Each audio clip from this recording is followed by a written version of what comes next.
Hello, this is Dustin DaHusky, and I thought I'd talk more about car stuff. Just something else I've been thinking about lately, and it's about the hatchback in the American market and how the early 70s became the birth of the hatchback in the American market when it gained popularity. Its death in the 90s, and then its rebirth in the 2000s, or at least in the last 10 years. So let us begin about the theory why Americans walked away from hatchbacks. And there might be some image problems with that. So in the 1970s, a lot of hatchbacks that were being built were either European, Japanese, or, of course, American, and they were always seen as economy-minded. You've got the AMC Gremlin. I think the Dodge Dart may have had a hatchback version. The Chevy Nova had a hatchback version. In 1971, you both had the Chevy Vega, which also had a hatchback, also had a notchback and a station wagon. The Ford Pinto was only a hatchback and a station wagon, didn't have a coupe sedan body style. It was just either one of those two. Was the Ford Maverick coupe, was that a hatchback? I can't remember. Nissan had some hatchbacks. The Toyota Corolla, it existed then. Did it have a hatchback? I can't remember. I know Honda absolutely had hatchbacks. And Americans all believed that hatchbacks were meant to be small cars. It was meant to be practical, but it was really more economical. You only afforded these cars. I mean, most Americans were buying boats at this time. So if you bought a hatchback, it was meant to be somewhat your first car you could afford.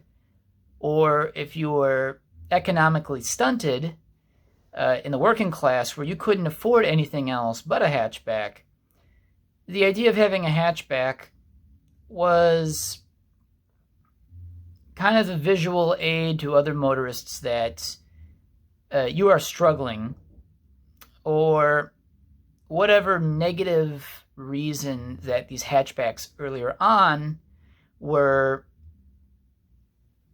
given that image of, financial non-stability and frugality, where at that time Americans could easily afford mid-size intermediate cars and bigger. And it wasn't until the late 70s did hatchbacks kind of grew into their own, where they can be practical and they can aspire to other greatness than small cars that only the unfortunate can afford, which in this country, the bigger is better. That formula has always stayed true until the 79 gas crunch, and at that point, big cars really took a big hit. Yeah, they were still selling, but all the people that would have went for a bigger car were now going to smaller cars because they realize they can get better gas mileage with something smaller than full size or executive size. And without having being at the pump that often in a week, you could get yourself a hatchback at the end of the 70s, where you had the Dodge and Plymouth Colts from Mitsubishi. Those were very energy efficient vehicles, or fuel efficient, both in 3 and 5 door variant. You also had the Pennsylvanian produced Volkswagen Rabbit of the late 70s, mid to late 70s. I don't know if they made them into the 80s, but I knew they stopped production only for that generation of Rabbit, and then after that, cars were being imported into the United States from Germany. Although really, for diesels, the Volkswagen Rabbit diesel is the whole reason why Americans never took off with diesels. Is they were non-turbocharged, they were incredibly slow, and while they were fuel efficient, you didn't get anywhere fast. Like 0 to 60 was 3 weeks. So, but hatchbacks, this is when a time period when they got big. A Chevy Citation, 1979, the X-Body. GM on their multiple body lines or body styles for the X-Body for both Oldsmobile, I believe Buick for certain. Well, Pontiac and Chevrolet had 3- and 5-door hatchbacks. Oldsmobile certainly had it for a while in 79 to 80 or 81. And I think Buick had the hatchback 3-door for certain, but 5-door for like a year or two until only Pontiac and Chevrolet kept the hatchback version for those cars.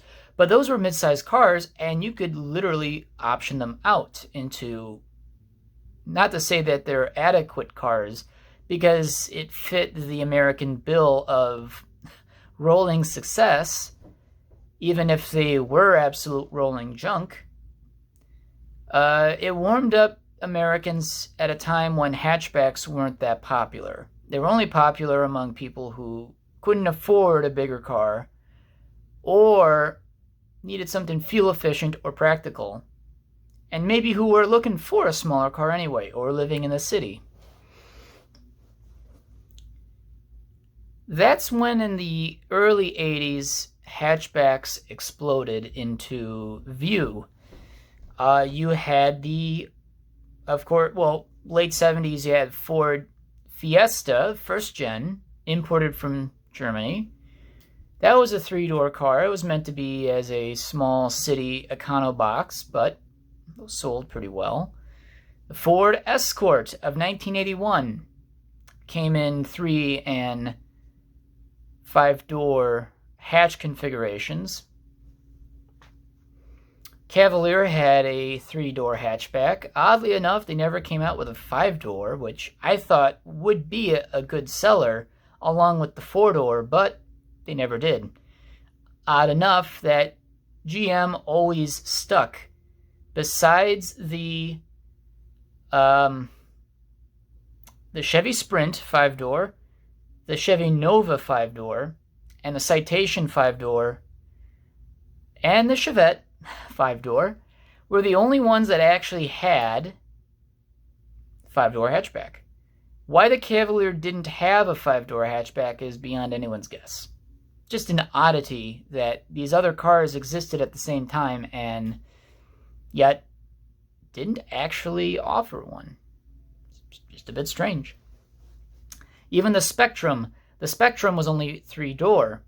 And initially, the Sprint in 1985, they came out in 85 only in California only. Those were only 3-door. At first, the Chevette was only a 3-door hatchback until 1978. The Chevy Vega, the Chevy Monza, those were only 3-door hatches. Why they only had 3 maybe was for an economy thing, but you would think more doors would scream more luxury. Granted, not in the luxury we're thinking, but more practical car with 5 doors. But anyway, the 80s was a big time period where a lot of cars had a hatchback feature. So Escort, Cavalier, Colt again, Dodge Omni and Plymouth Horizon, Renault Encore, my favorite actually, and built in Kenosha, Wisconsin. and the only French car to ever be built here in the United States, along with the Alliance. That's pretty cool. Let's see. So the Sprint had a hatchback, the Spectrum had a hatchback, Nova, Citation, Chevette. So GM had a lot of hatchbacks during this time. And much of the 80s, too, except 1987 was the last year for the J-body hatchbacks. They never came back after 87. 88, they just had coupes and sedans, station wagons, and convertibles, but you have to wonder if people were really, really buying them. Mid-size hatches were... They were around. Corolla, Camry, they had liftbacks. Nissan had them. Honda Accord used to have a hatchback, a 3-door hatchback. Well, all of Toyota sports cars had hatchbacks. So really, the 70s and 80s were big for hatchbacks. And it wasn't until the early 90s that suddenly hatchback designs kind of fell on the wayside. I think more and more people were going for coupes and sedans. So I was thinking of testing out the fireplace that's supposedly fixed. Is that okay? They're testing out a new fireplace. Yeah, just let me know. Escort, when it had its new redesign in 91, had a hatchback 3-door and 5-door. But not the Laser. No, Tracer. Those stayed in a 4-door sedan, and only a 4-door sedan and station wagon.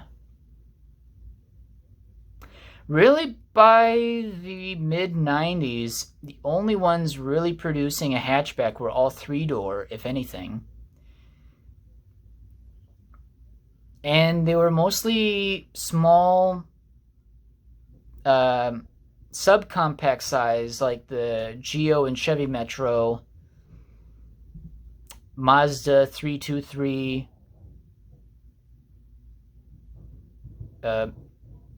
the Colt, the Dodge and Plymouth Colt, an Eagle Talon? No, it's a different car. They were still being made as hatchbacks, but again with 3 doors, and often enough they didn't have enough options to trick them out. So Americans were starting to see the hatchback at the tail end of its first comeuppance. They were still seen as econo-boxes. They weren't seen as, oh, this can be treated like an actual car that people can respect on the road. Not like today, where a hatchback is a viable option for a practical car, where a coupe and a sedan with a non-opening rear glass impedes on any bit of cargo handling or management, ingress and egress. People saw hatches as a sign that this is the only car you can afford, as I believe Homer Simpson, or someone from The Simpsons, had said in an episode. So hatches were really becoming the stereotypical poor man's car. Unfairly, because I don't think it ever should. It's just a really practical body style. It's just, it went from 3 doors, evolved into more 5-door models, and then devolved back to 3-door hatches again. Then its decline, and then the early 2000s, it was kind of effectively dead. Yeah, there was still the Toyota Yaris. There was a Honda Insight. There were a few hatches in the meantime. Honda Civic Si of the early 2000s. These cars still existed, but they're few and far in between, and even the Civic, after 2005, they stopped including a hatchback in the Civic lineup. Toyota hadn't had a hatchback since 91 or 92, or at least as far as their Corolla lineup is, because they had a Corolla FX hatchback up until 91. So, you know, dwindling options for hatches until recently when around 2005, 2007, especially after the Great Recession, people were looking for more fuel-efficient, smaller cars, maybe something a bit more practical, especially in the city. You had Kia Rios, you had Kia Spectras. They had hatch versions, and they were 5-door, proper 5-door hatchbacks. You had Hyundai Accent hatches, which were only 3-door, but hey, it's still a hatchback. You had the Chevy Aveo 5, that being GM's only hatchback that they had offered at that point. There was the Malibu Max, that is a hatchback. It's not a bad idea to actually convert a sedan platform into a hatchback without actually shrinking the overall size of the car. It's just to make the rear end open up more, like a hatchback, which I thought would sell better, but didn't sell all that well. They sold good numbers, just didn't take off. Going back 12 years from that point on, the Chevy Corsica was introduced, I believe, only as a notchback until 92, and then they stopped making those because sales were pretty slow. They had sedans along the side selling those, but the notchbacks didn't sell too well. Plymouth Sundance, or the Dodge Shadow and the Plymouth Sundance, they had both 3- and 5-door notchbacks.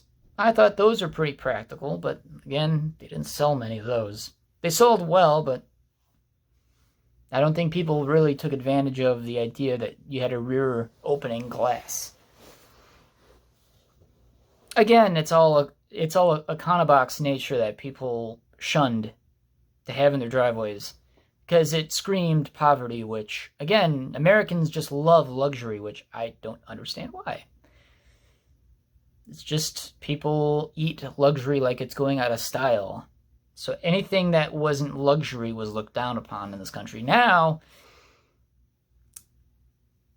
I think only the Honda Civic is actually bowing out of the hatchback game after this year. In 2021 or 2022, they will not have a hatchback anymore. It'll just be, I don't know if it's going to be coupe or sedan or just a sedan.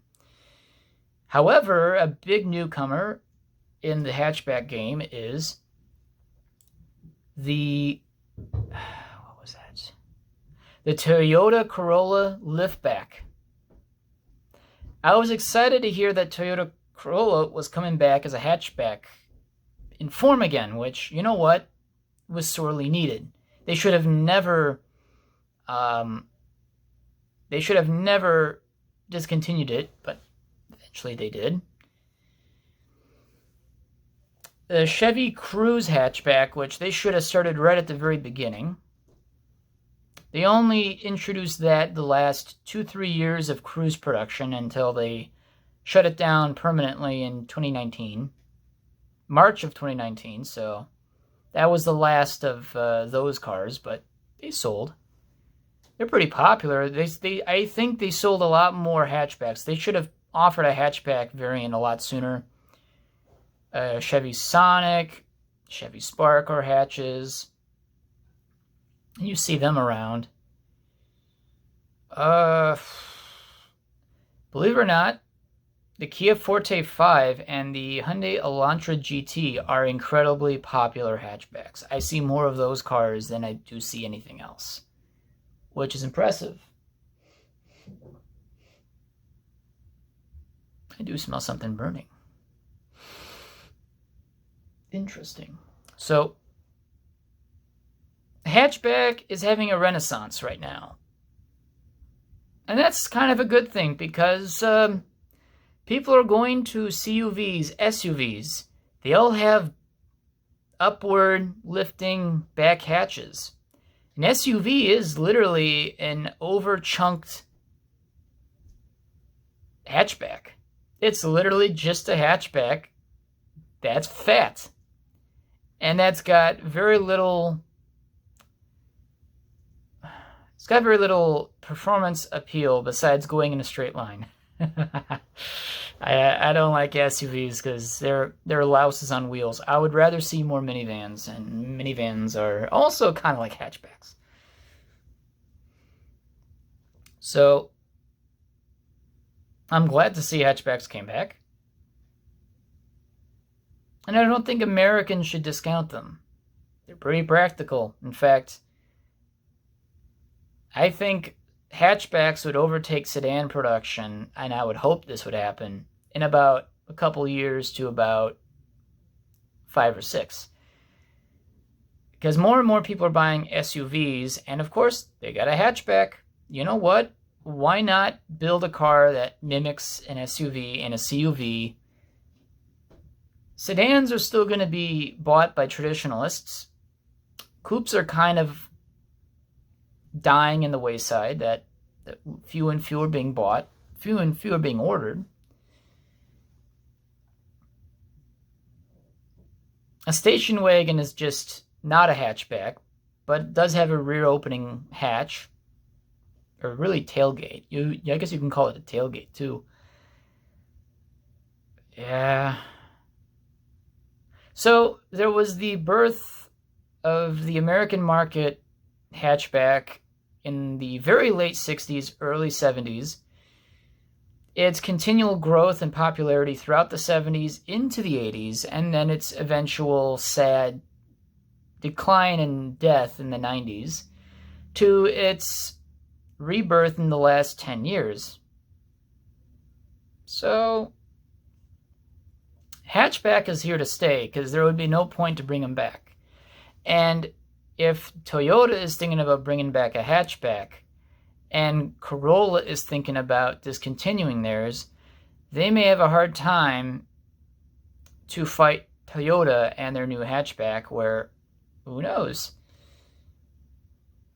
Civic might come back with a hatchback after this ongoing or this upcoming generation, or reintroduce one years into their new generation model, because that's always possible.